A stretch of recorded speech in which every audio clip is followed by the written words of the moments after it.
Welcome to Crazy Nights Australian Kiss podcast. My name is Jamie McNichol. I'm one of your co-hosts, as always, and joining me from Melbourne, Australia, is my other Crazy Nights co-host, David Fowler. How you going, David? Good, thanks, Jamie, and great to have two guests on our podcast here today, Lydia and Richie Fontana.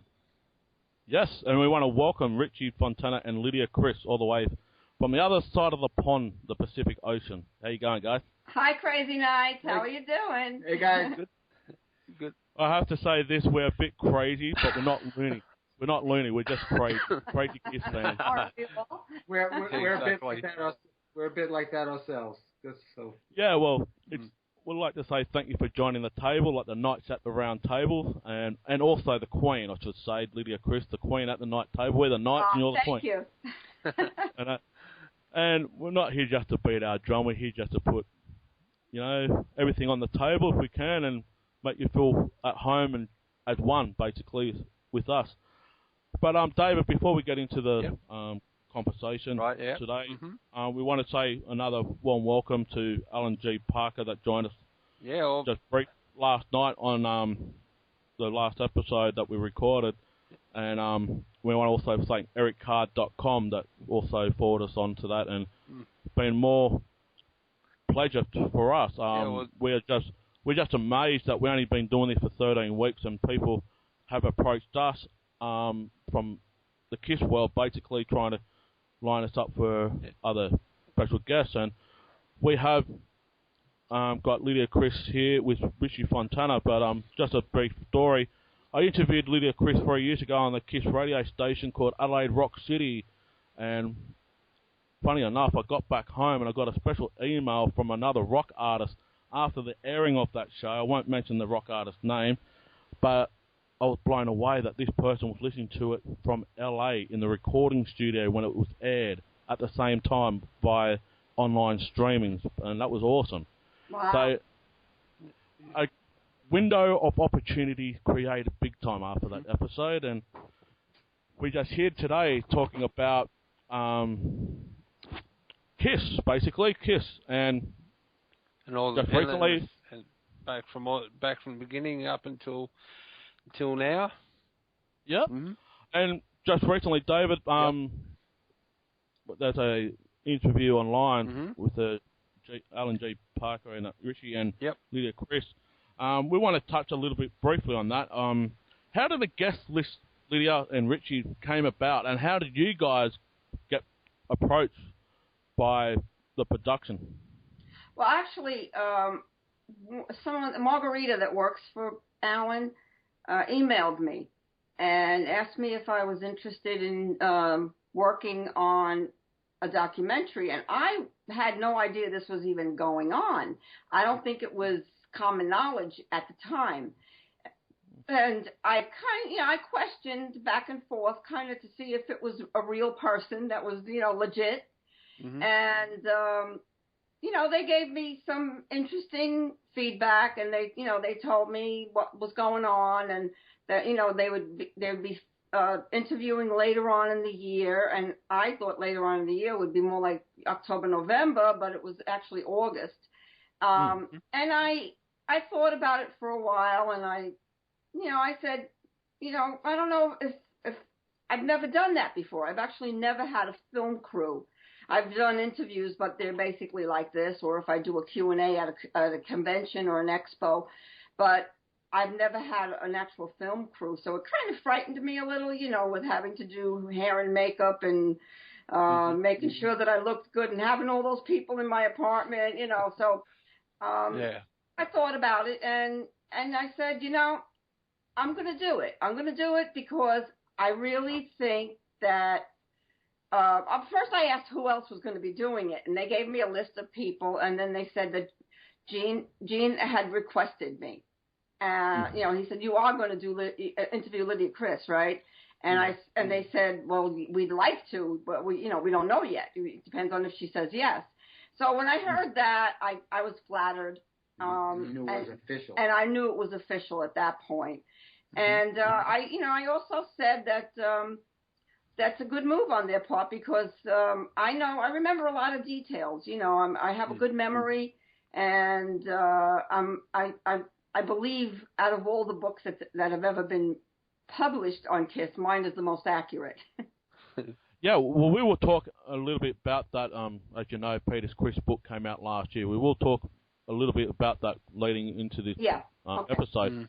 But are you surprised, Lydia, and also Richie yourself, how well this is put together, this doco movie for Kiss up to now? It's not completed, as we know, but are you so wrapped up with awe that this is what been waiting for, or like the Kiss fans been waiting for, because this is going to be different than any other Kiss Chronicle documentary that we've already seen or heard before?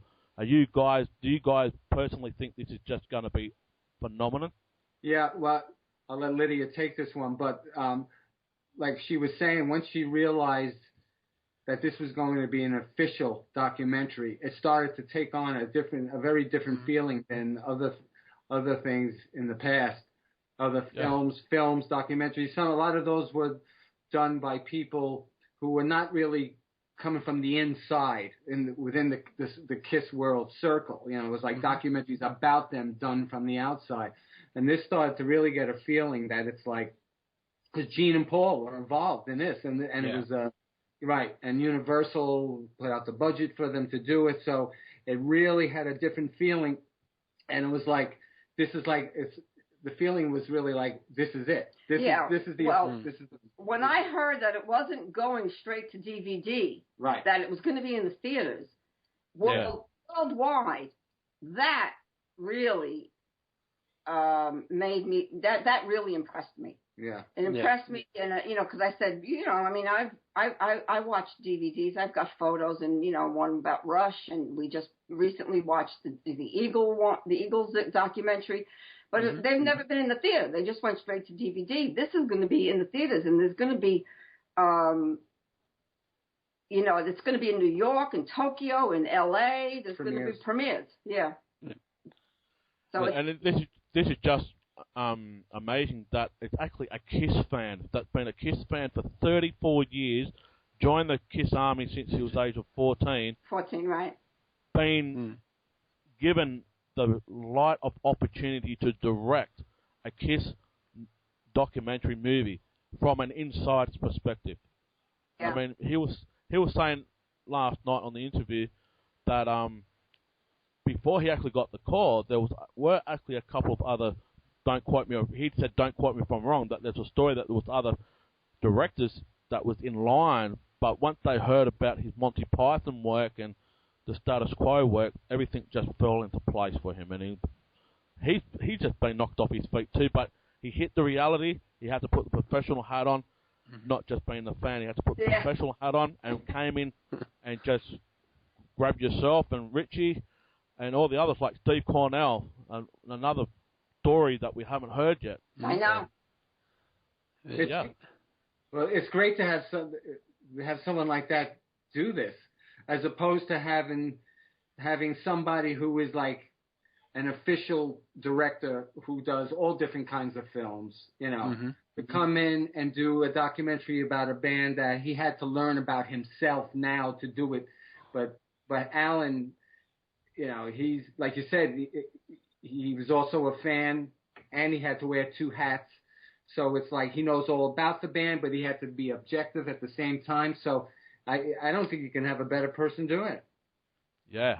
You can get Martin Scorsese or somebody to come in and do things like this, but what do they really know? No. You know what I mean?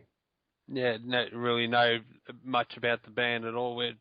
As Alan said, as being a fan, he has all his memories of what it was like in the 70s and all that, with his being a fan himself. So exactly, right. Yeah. So you have to be a professional director and a fan at the same time. Yeah. It's almost like a friend of mine who I worked with. We can get into later. Billy Squire, who eventually did a tour with Ringo Starr. Now, we all grew up with fans of the Beatles, but here he was playing in Ringo's All-Star band, so he had to wear two hats. He's like, I'm a fan, but yet I'm a band member of his at the same time. Yeah. So it's like, it's freaky, Yeah. Well, David, I'm going to put you on the spotlight and take you Yep. over on the microphone. I'm going to sit back for a little bit. I've been Cool. asking too many questions, so you take the spotlight. Go on, Dave. Well, I just wanted to ask what some of the during the struggles with Kiss in the early 70s, what it was like, sort of once all the success started happening around 75 and all that, from your perspective, Lydia, being, obviously right close in with Van being Peter's wife at the time. Well, at the time I was still working in 75. Mm-hmm. I still paid the rent. We still lived in Brooklyn, which is, small, inexpensive place to live. Yeah. And, Peter was on the road. I was never aware, but I was told that if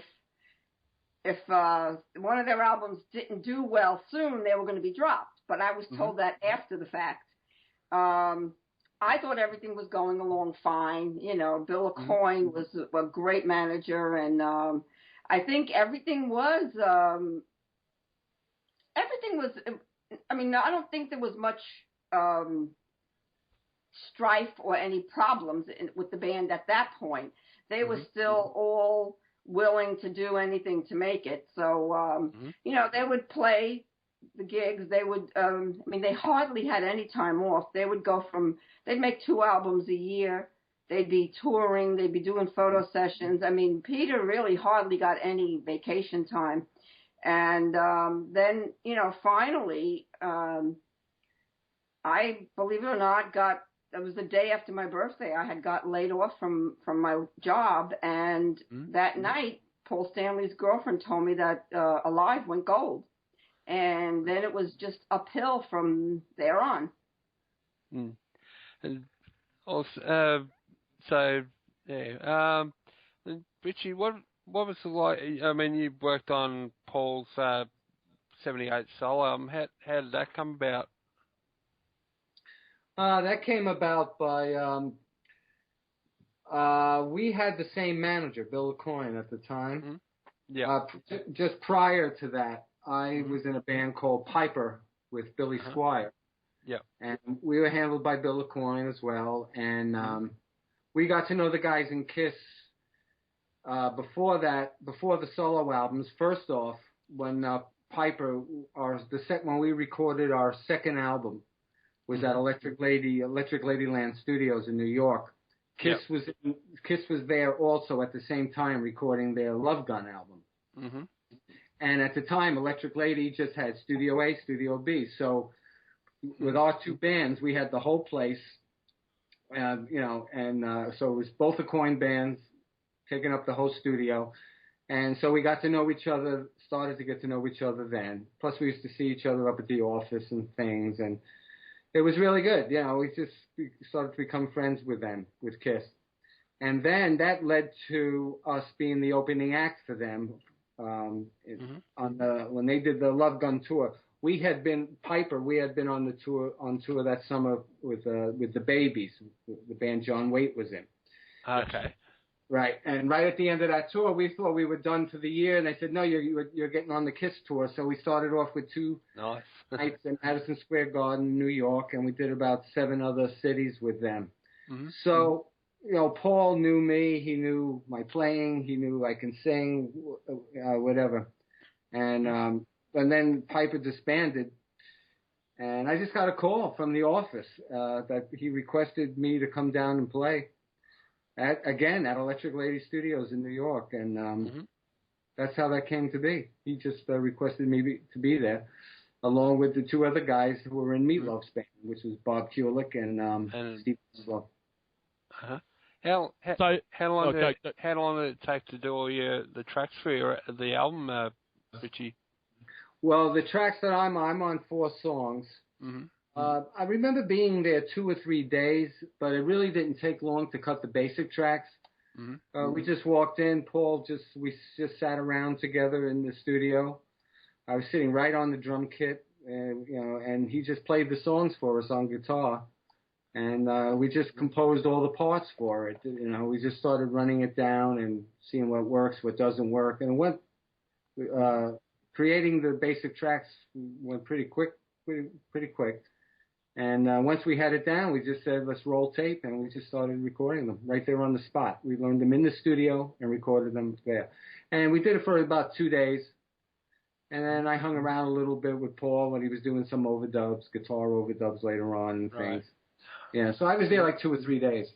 Mm-hmm. Now, Richie, were there any other songs that was recorded during the session but never released on that album, or you just played the track that was set on for that record? The latter is correct. Everything that was recorded was released. There was nothing else done that, Yeah. nothing extra. Yeah. Well, I just want to go on to the books. As we know, Peter Criss' book came out late last year, and just recently, Nothing to Lose, the one by Ken Sharp that's interviewed over 200 people, and we haven't received it here in Australia yet. We've got to wait till October, but you can get it on Amazon.com and Barnes & Noble and that. But, yeah.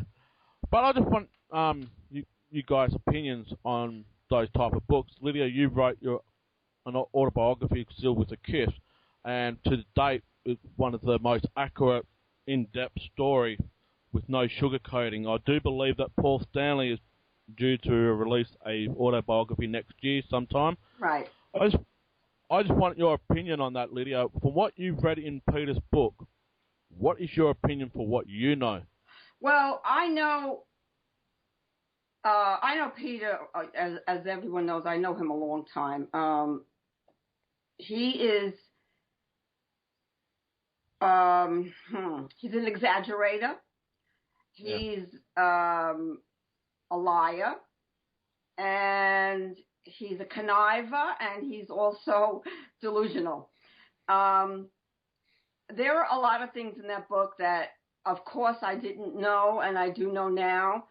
Of his fooling around on the road, which I knew that he was fooling around, but I think he exaggerated what actually happened. But but it just upsets me that he said certain things about me that I really, I know that it's not true. I mean, there was things that he said I hated Jerry Nolan, which was the drummer of the Dolls. And that's not true because I didn't hate Jerry. I love Jerry, as a matter of fact. And, he also said I stole stuff from him, which it's total bullshit. I mean, in one sentence he says he gave it all to me because he felt sorry for me. And then in another sentence he says I stole it. He says he gave me $1 million. That's also bullshit.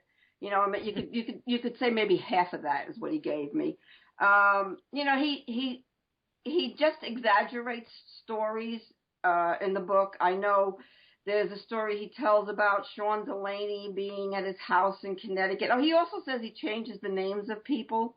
So I think that Sean Delaney story might have been Stan Penridge. I'm not sure because I don't think Sean was ever at his house in Darien, and I don't think if he was, Sean would have told me because Sean stayed with me a lot of times. He stayed at my apartment, and we used to sit and talk till the wee hours of the morning. And Sean would have told me that story a long time ago. There's stories that I know are true, but instead of using Sean's name, instead of using Bill Aucoin's name, he'll use Sean's name. I mean, I don't get the reason for why he did what he did in this book, why he wrote what he wrote. I know there's a lot of wanting to get even with some of the things I wrote in my book, but the problem is the things I wrote in my book are true, and the things he wrote in his book aren't. A lot, I'm sure are, but a lot aren't. Yeah. Well, by reading Gene's book, reading Ace's book, and reading Peter's book, do you think they're all trying to outdo themselves? Now, the reason why I'm saying that, every one of those books, or every person had a form of addiction, whether it was sex, drugs, alcohol. But when the first autobiography from Gene came out about, what he used to do and that doesn't drink or smoke, and then next minute Ace comes out and said, I can get anybody that I can, and Gene's got a sexual addiction, and then Peter comes out and say, well, I can do this as well, and blah, blah, blah. Do you think they're out there to compete with one another? I mean, I'm just waiting for this Paul Stanley from what angle he comes from. I'm waiting for Paul's also because I think Paul's is probably going to be the best. I have not read Gene's books, I'm sorry to say. I mean, I think he has 2 of them out. And even History, I have it. But when I started reading it and when I started seeing things that were incorrect, I stopped reading it. And but I think Ace's book is probably very truthful. I know most of those stories that he tells. I just think Ace played it safe, and he just he didn't want to get You want to make he didn't want to make waves. He didn't want to get in trouble with Peter. He didn't want to get in trouble. Basically what he said is what happened. But there are some stories I don't know about Ace's book. But as far as I don't know if Peter tried to outdo Ace because I think they were probably working on their books at the same time. I just think Peter had his wife help him. And I'm sure, and I know she is not a fan of mine for some reason. And I'm sure she wanted to put things in there that would hurt me, probably because of some of the things I might have said about Peter. But the things I said about Peter, trust me, I could have done worse. I could have wrote a lot more, and I didn't. Well, you're probably rewriting his will, let alone writing a book all about him. That's a joke. That's a joke, mind you. But hey, no disrespect. We're not here to bash Peter Criss. I mean, if it wasn't for Peter being in the band, Criss wouldn't be here. I've said this numerous of times before. Right. We're not here to bash. But I do believe that some context in some autobiographies, especially Gene, even though he's my hero, so to speak, there are certain things in that book are sugar-coated. And this just leads me to the next question with this Nothing to Lose book. They were saying, some critics are saying this was old transcripts. I mean, there's a certain part in the story about Ace getting driven to his first edition by his mum. Well, that is basically said in his autobiography. That is word for word identical. There's nothing changed in that. But as saying that, they've also interviewed all these other people. I just want to ask Lydia, and also you too, Richie, were you guys approached for that book as well? No, Nothing to Lose? No. Yeah. Nothing to Lose, yeah. No. Yeah. We were approached for the other one, Behind the Mask. Yeah. Yeah, I have photos in Nothing to Lose. Okay. So I have some of the few color photos in there. I don't think they could have done the first 5 years. Well, maybe not the first 5 years. The first 3 years of Kiss, from 72 to 75, without some of my photos, because I'm the only one that has. Well, not the only one, but I am one of the few that have the early shots. Okay. I mean, we know the author, Ken Sharp. Yeah. But we weren't approached for that one. Neither one of us, I don't think. I certainly wasn't, but Lydia wasn't.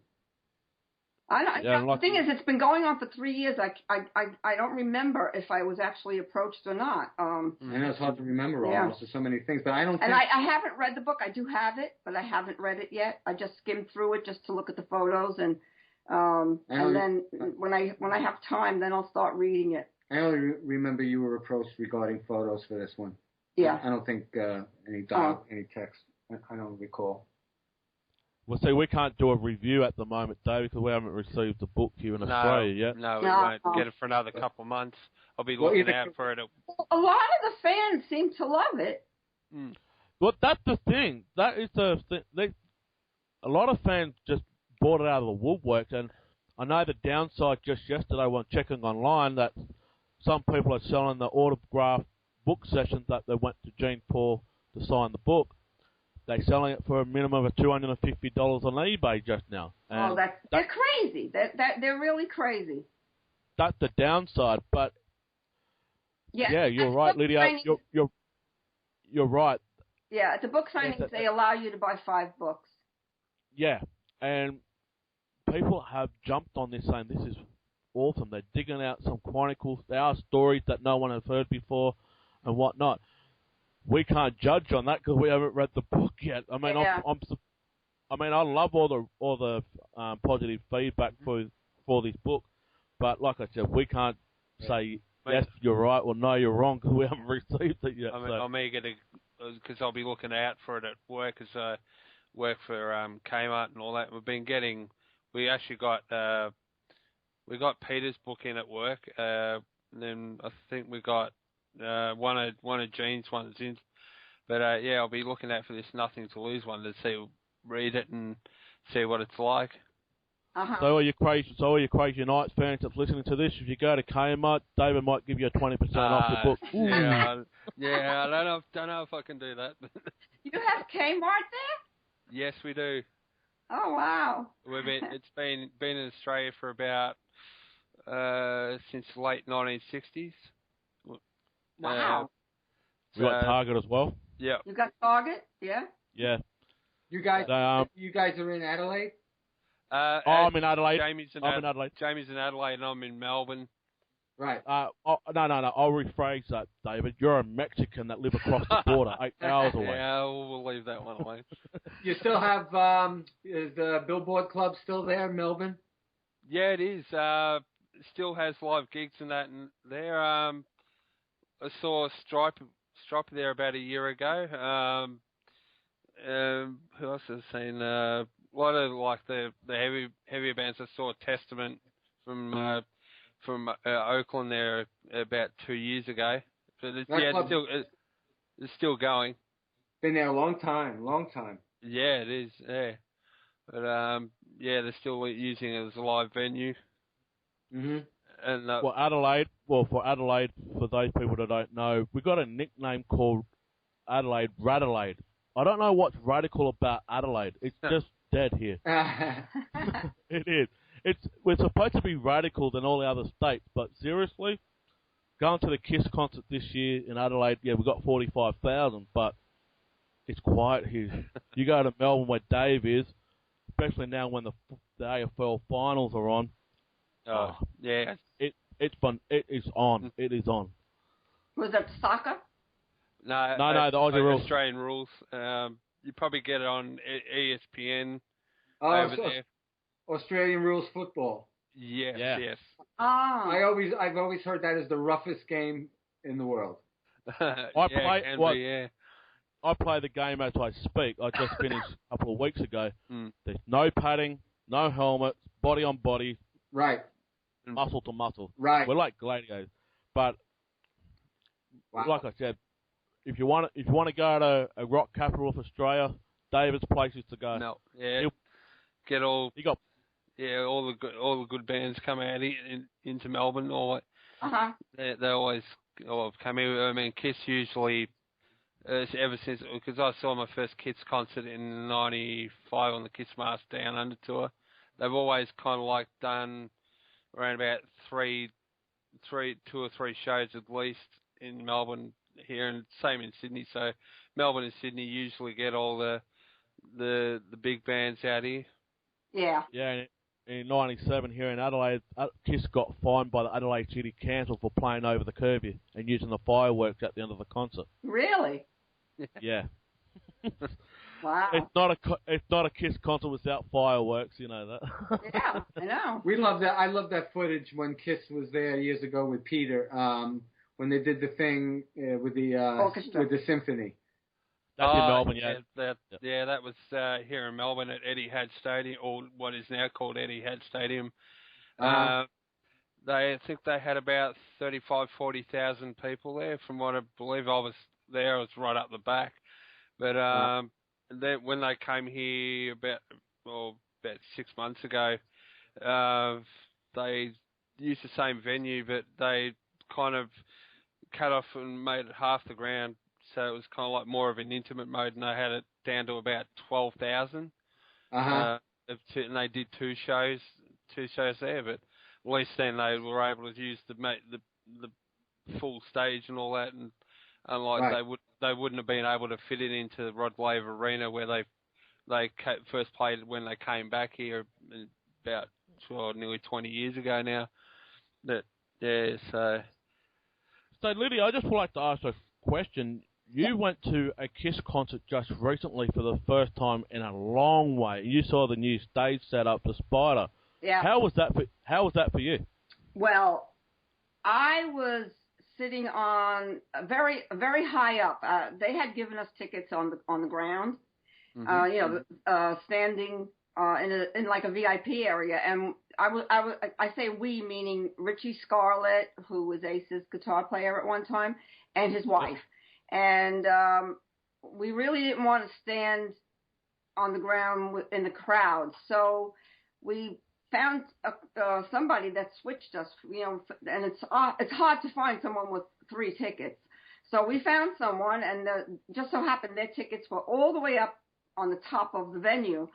But it was an actual experience for me that I have never seen, because I'm always, whenever I've seen Kiss, I've been downstairs, I've been in, either on stage, right off the stage, possibly, in the VIP area, which is like a little section of seats right off the side of the stage. But I've never been actually in the audience, except for maybe the soundboard.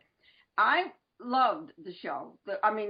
I only saw half of it because they didn't want to stay for the whole show. So we saw half of it, but I was so impressed with the Spider stage. It was mind-boggling. It was just mind-boggling, and believe it or not, the stage actually took more precedence than the band. It was a lot more than I've ever seen. I used to always think Queen had the best lighting, and the lighting was amazing, and the stage was amazing. I have to say, I took photos with a little camera, that's a little digital camera, and they came out great. Great. So that would be for another autobiography, Lydia? No photo? I have enough photos for another book, but I don't know if I have enough to say. I think I said it all in the first one. You probably won't have enough photos, but you've probably got a lot more stories since Peter Criss' book came out. You've probably got a lot more to add into. I should have waited and put my second version out after Peter, so I could correct all of his errors. I sat there reading his book with a Sharpie, and highlighted all the errors. Well, the thing is, we suspect that Paul's going to get the last word on everything. Oh yeah, Paul will, yeah. And let me tell you, I believe Paul's book will be amazing. Yeah. From what because he did an interview out here on a show called The Project, and he actually touched on it. Said he was going. Would he say something about more positive sort of angle than what the other, or the other 3 have done so far? More about positive life sort of things. Uh-huh. Well, yeah. Just to touch on that, David, I think Kiss has been going through this banter of hate mail since they started. Gene and Paul also knew the background of Ace and Peter.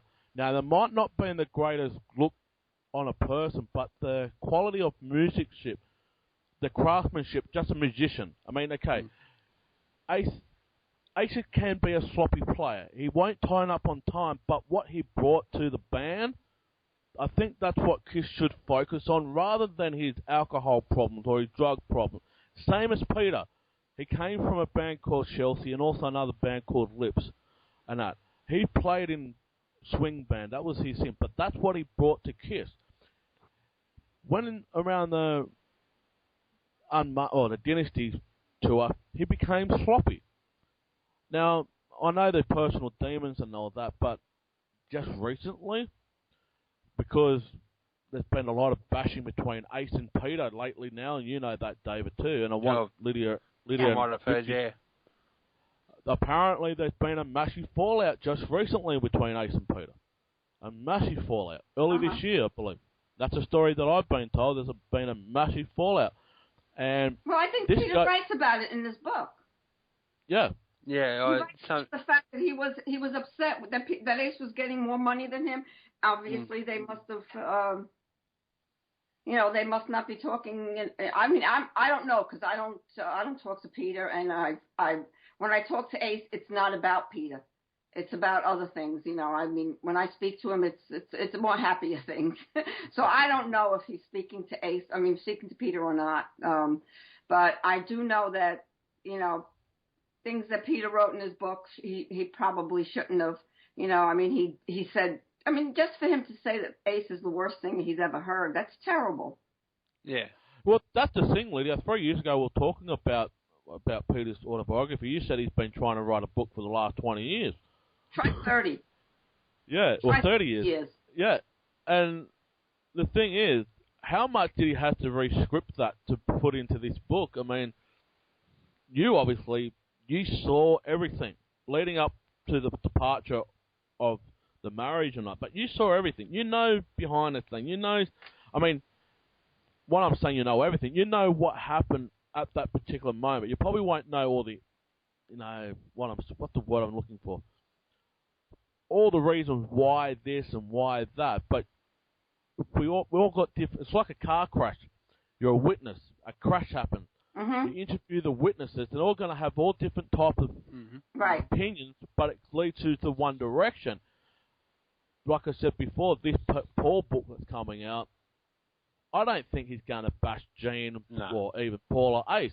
He's going to be more focused on his music career rather than... Something for more so he can let more positive so he can let his kids read it and all that in later years and let them get something out of it and all that. I would bet that is an accurate prediction, that Paul will be a little bit more musical. Yeah. Talking about like a lot of these other books about everything but the music. But everything but the musicianship. People have tried to ask me what I thought of Peter Criss's drumming. Was he good? Was he not good? I said the fact is he was the right drummer for them. At the time. And same with Ace. It was the chemistry. It was like the birth of the band, how it evolved from those personalities and all that stuff. That's what was important. They can play. I think Paul there's a good chance that he'll go that direction, like you said. Yeah. Well, I'd just like to put one question onto the table right now as we speak about that. Are you sick and tired with all these bashing among the fans? I know everyone has their certain favourite member in the band and that, but are you sick and tired? I am. of the constant bashing, and even with Vinnie Vincent as well. People are saying about Vinnie Vincent, but we'll leave that one for a minute. We'll just focus on the original. The constant bashing that's been going on since the last 10, 11 years, since the farewell wrapped up and whatnot. Right. No, I am tired of it. I am tired of it. I've met Eric Singer, and he's a really nice guy. I've never met Tommy. I will be meeting him in 2 weeks at a KISS Expo. And I'm looking forward to it. That's at New Jersey. Sorry for that, Lydia. That's at New Jersey, isn't it? Yes. And I'm looking forward to it. I don't care that Eric Singer was singing best. They were asking me that. I don't care that Eric Singer's wearing Peter's makeup. That's Peter's problem. Peter should have never sold it. That was his. He sold that probably about 25 years ago. So, if he wouldn't have wasted his money and needed more money, and that's the only reason why he sold it was because he needed the money, he would still have it now. But, that's because he wasn't thinking. And now I'm sure he's pissed off about that. He goes, I am one of the founding members of KISS. And, of course he is. But, the thing is, you're not anymore. And exactly.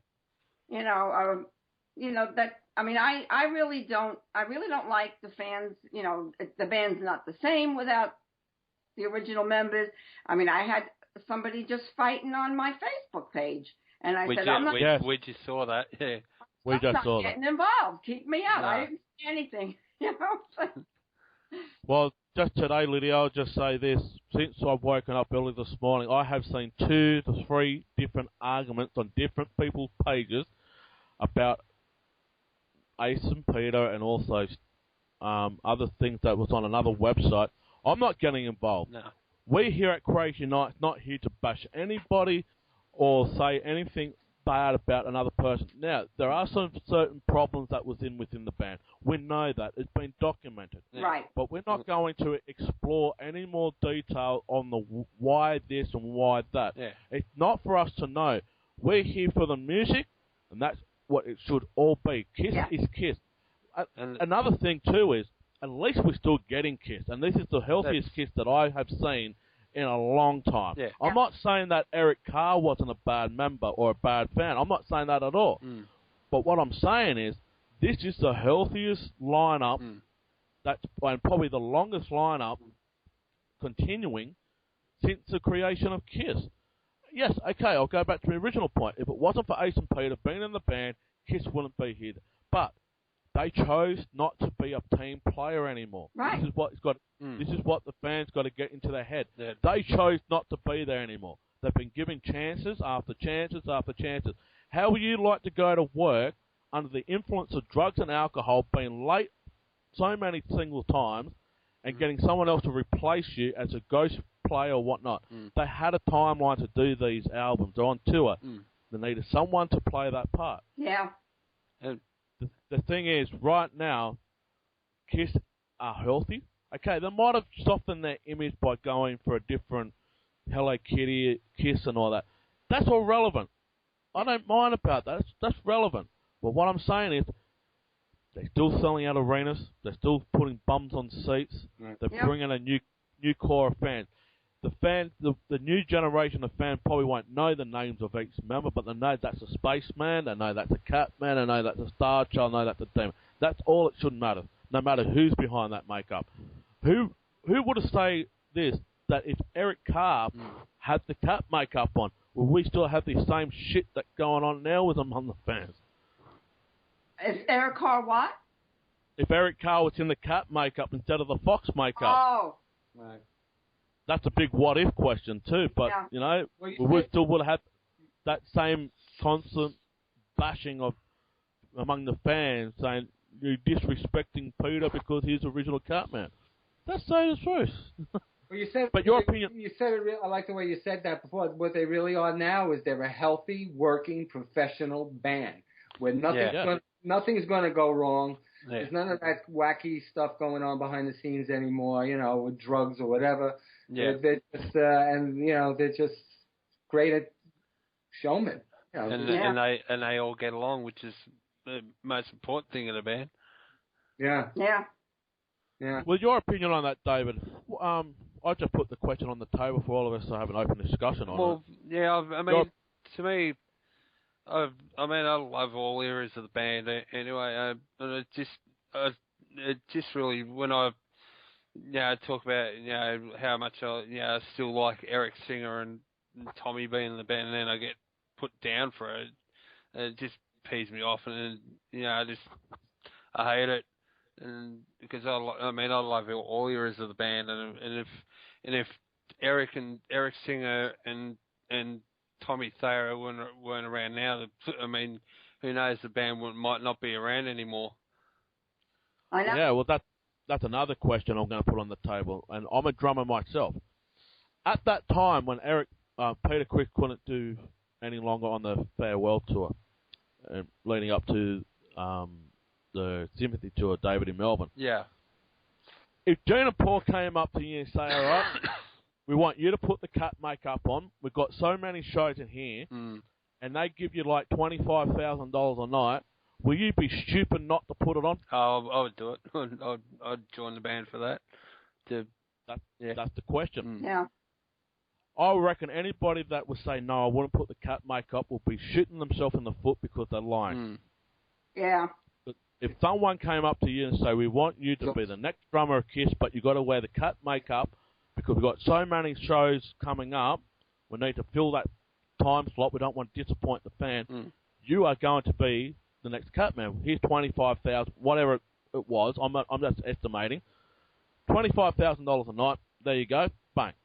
Right, because if you don't do it, someone else will. You know, so Exactly. Yeah. Exactly. So, Dave, you got any more questions? I'm going to put the microphone back over to you. Well, Is there anything, any other projects that you got coming up that you'd like to talk about, or that you're going to be working on soon at all? Well, I just finished tonight. Actually, we just finished an auction. Yes, I was about to say about that. Yeah. So, and that went really well. BackstageAuctions.com. BackstageAuctions.com. I was just, flabbergasted to see what some people would pay for certain things, but that's the KISS fans. They're, they're dedicated. I am going next month to Florida right before the KISS cruise. Mm-hmm. KISS cruise. I'm supposed to be going on it next year from your honeymoon. Oh, okay. Well, so that if KISS still does it next year, of course. Well, I'm not going on the cruise. I'm going to the pre-party. Yeah, at the Miami. Yep. Yeah. Holiday Inn or Hard Rock. I'm going to the Living in Sin. At the Holiday Inn 2 party, and it's basically part of. I'm going to sell my book, and part of the proceeds from my book will be given to breast cancer research.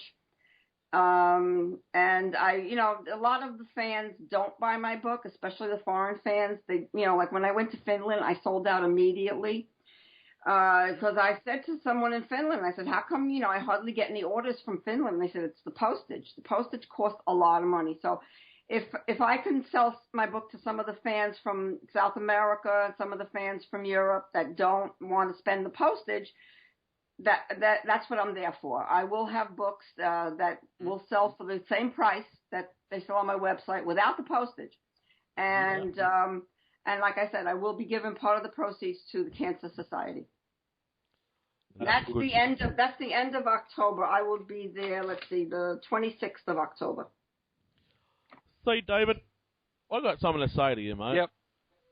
We don't get these bloody expos here in Australia. I mean, we used to have one. We used to have them. Yeah. Lydia does know of a good friend of ours that live up in Queensland. They've been over to America last year. Yeah. And they used to run the expos up in Brisbane, but due to certain falling of numbers, we basically don't get nothing here. And I say, if there was one, if we can create one, David, we can get these people over here if we can. I would come right away. Nice. There's a lot of money involved in that, but we'll do our best. We can do our best. Dave and I had a bit of a talk a couple of months ago when I was at David's place that we can do something. But it's only in the early stages. It's only in the talk. We haven't actually spoken to people to promote it or anything like that. Right. We're waiting for a promoter to come along, but definitely jump on ship to Australia, and we'll love to have you down here. Definitely. All right, I'd love to go to Australia. Yeah, well, just one last question that I have got here. With the book and that, you also done an extended version. May I ask, why was that the case? Do you feel there was some parts left out that should have been in there, or you just wanted to expand it a lot more than you have? All right. The thing is, I printed my book. It was a lot of work. I did it all myself. I mean, I had 5 guys help me, but I did it. I didn't have a publisher. I kind of was, I was pulling things out of the air, and I gotta copyright it. I gotta send this to the Library of Congress. Gotta get an ISBN number. I mean, there was a lot of different little things that you don't think of when you're doing a book. Mm-hmm. I got to the point where in my head was finished. And they said, well, we didn't put this one part in, it's like all the shows that Peter played. It's like a list of all the shows Peter played before KISS, and a little bit of right before Management, I should say. And so I left it out. I said, let's just leave that out. And I sold out of my book, and I decided to reprint it. And I said, well, while I'm reprinting it, I might as well add, now that I'm not on the verge of a nervous breakdown, I'll be able to work on that. I mean, it's 6 years later. So I did that, and I added some more photos, and I reprinted it with the new version. But it's basically the same book, a little bit of corrections. I like, certain photos I wanted the color the color corrected in photos. Certain photos I wanted a little bigger, some a little smaller, some, just different little things. And so I did corrections, and then I did 16 extra pages with photos and text. Yeah.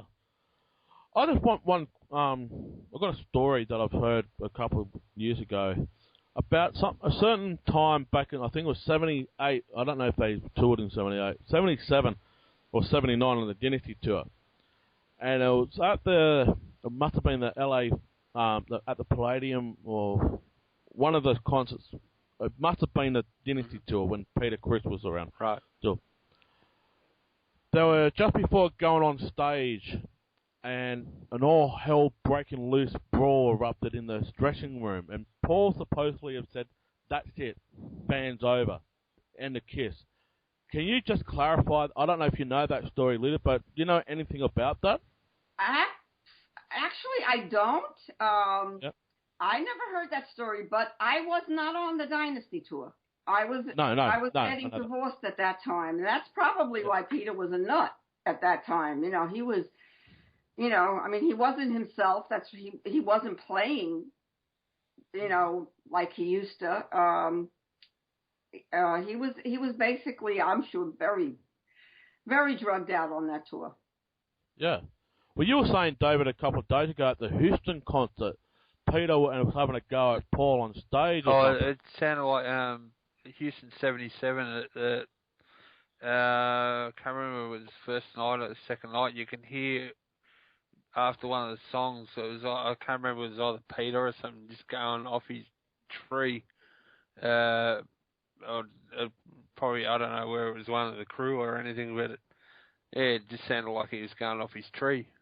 Well, I actually didn't go to Houston either. I was supposed to. I was on tour with them, but I wear contact lenses and I messed up my eyes, so I had to go to the hospital and then I went straight home. I changed my plans and did not go to Houston, but I was supposed to be there. I don't remember hearing about that story either. Even though.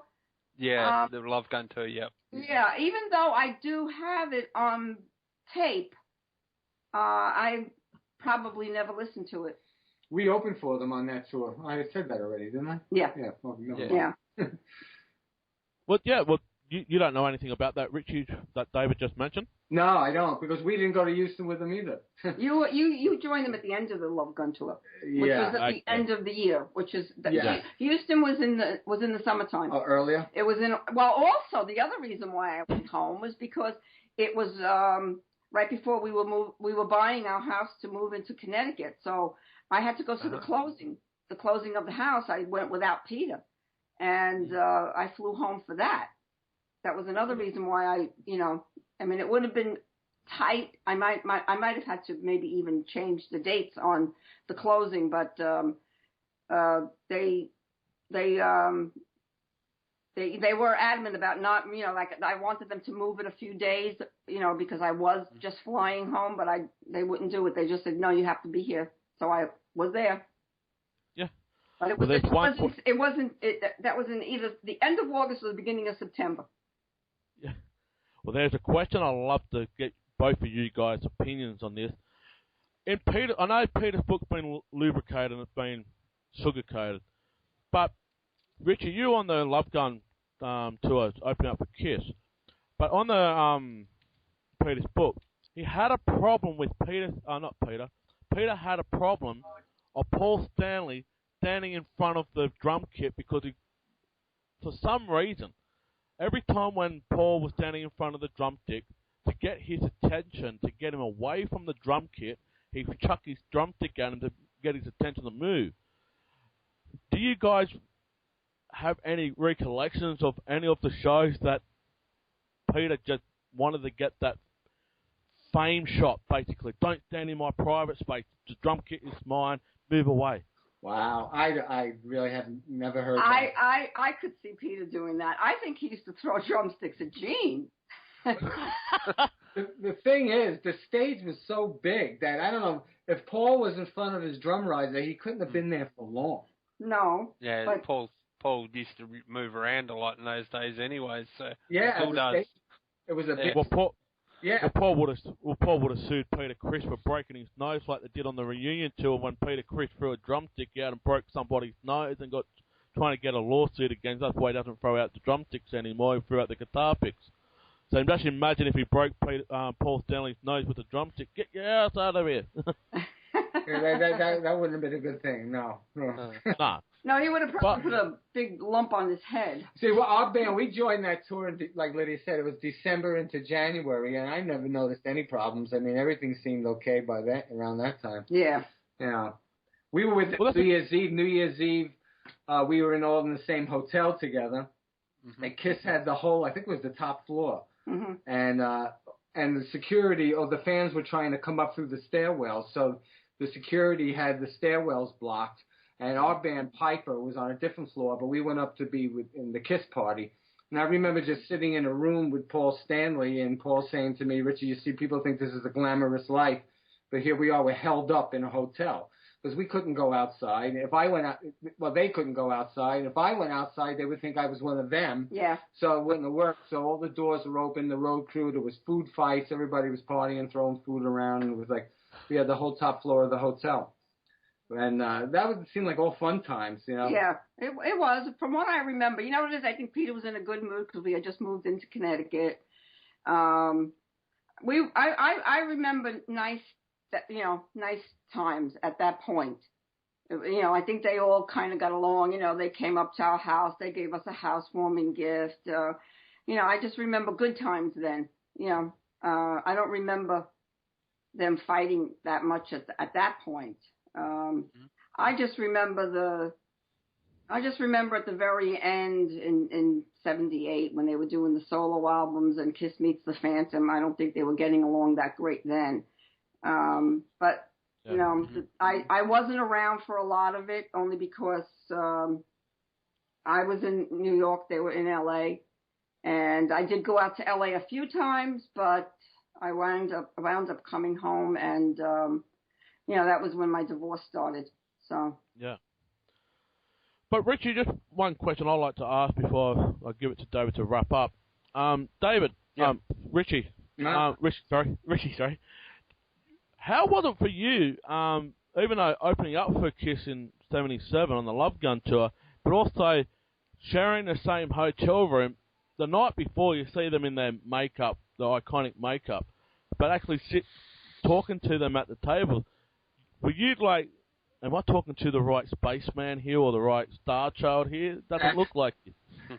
Yeah. No, you knew them without the makeup. I knew them without the makeup, sure. I knew them without the makeup from New York because we would see them up at Aucoin Management at the office. And when Piper first got together, Gene and Paul came to the rehearsal studio just to get a look at us and to meet us and to see what we were about, and also to see who else Bill Aucoin was sharing his time with. You know, that was, I'm sure that was a concern. And so I knew them. We saw them all the time without their makeup. You know, yeah. When we were doing Paul's album, it was always in the back of my mind that, like, you know, the fans should only know what's going on here in this private studio. You know, there's Paul Stanley. He's not wearing his makeup. You know, a lot of the fans could probably fantasize that when Kiss are in the recording studio, they're in costume and they're wearing their makeup, because they're definitely not. You know. Yeah. No, that was a plus. Not being recognized. We were able to live a pretty normal life, which could never happen nowadays because everybody has a camera. But we lived in Manhattan and nobody knew. Nobody rang our bell. Nobody bothered us. Limos would be in front of the door. Nobody knew it was him. Not only that, but you know, everybody knew him in Kiss as Peter Criss, and we were always, you know, in the phone book. And on the doorbell, on the mailbox, all of our mail would come Criscola, which was his legal name. Yeah. So that helped a lot. You know, the only thing that was bad about the makeup was not being recognized was that when we would go to some place like Madison Square Garden, they wouldn't treat him like a superstar because we'd be backstage and they didn't even know who he was. Because even though he had already played there, they still didn't know it was Peter Criss because they didn't know that they didn't know what he looked like because we didn't go to concerts with makeup. You know, he didn't wear makeup to concerts. So that, you know, I mean, I remember once we went to see Fleetwood Mac and they were treating, I think it was Phoebe Snow, you know, like a queen, and they were just ignoring Peter. I mean, at some point you want to be recognized. It was like Catch-22. Yeah. You know, the technology of today, if back then, it could never happen. You could never. You know, but we could go to the movies. We could do anything we wanted. Nobody really knew that it was Peter. Yeah. It was two sides to that coin. Yeah. Right. Yeah. Well, that's one last question I've got. Who do you think will be the most recognised face without the makeup now? The most recognized without the makeup. Yeah. I'd say it's got to be between Gene and Paul. Paul. Yeah. I'd say Gene's been on TV without the makeup, so that's why I would have said Paul right away. But Gene's been on TV without the makeup, so I think a lot more people know what Gene looks like. Yeah, especially with Family Jewels and all that running 7 seasons. That's what I meant. Family. Yeah. And also the movies that he had in the 80s as well. Oh yeah. But the fun thing about the 70s was to know them without the makeup and to work with them and stuff. Knowing what was going on outside, that all this mystique, it was almost a privilege to know them that way, you know. But then again, it's like it wasn't for us to think that way because we were contemporaries in a way, you know. Yeah. We had the same manager, we were working together and stuff like that, so we didn't think about that. But in the back of our minds, we knew that it was like that because the fans would wait down in the lobby of the management in the building. And anyone that walked in, like if I walked in, they'd look at me. They go, "Is that Paul Stanley? Maybe?" You know, it was like it was exciting and it was a lot of fun back then with that. Yeah. All right, Dave, you got any more questions before we wrap this up? And just what is there any last words you'd like to say to the Australian Kiss fans here before we wrap up? I would just like to say that you should buy my book. You'll really like it, and it's available on www.lydiachris.com. It's a coffee table book. It's 384 pages, something like that, and it's full color, and it is up there with you know it's in the top 2 of the Kiss books. The fans love it. Yeah. Yeah, I mean a lot of fans say it's the best one, but. And I also have a CD that I issued some years ago available on my website, on richiefontana.com. It's called Steady on the Still. We'll definitely pass that on and get people to buy the book and your CD, Richie, from the fans out here. That's all right. Yeah, and the new coffee table book from Lydia Chris is $4,500 from Monster. Oh, we won't go on that. That's just a postage. That's right. It's also available in ebook in case you don't want to pay for the postage. Right. So on my website. Yeah, the ebook. They cut out a surface mail from the United States. Yeah. So it's only airmail, and because of the weight of the book, it's like, you know. It has to go priority because of it weighs almost 5 pounds. Can't send it by boat anymore. No. See, when I first printed the book, I could send my book to Australia for about $27. Now it's about $47. Okay. Yeah. Well, if you just put in a remote control boat, it costs nothing. Right. Don't I wish? Actually, I should have found somebody from Europe to hold on to it because it was printed in Italy. That I should have kept some over there, and at least it wouldn't have cost so much. Well, maybe we can find some stowaway to sneak it over there. Stowaway on the All right, guys, great. All right. Thank you so much. All right, guys, just join us on Crazy Nights Australian Kiss podcast. Also, go to Australian at www.crazynights@podbean.com. That's our website. And also check us up on iTunes. We have got iTunes now. Just click on the feed for download for audio or video. This is audio only. This will be up there as soon as we get the RSS feed.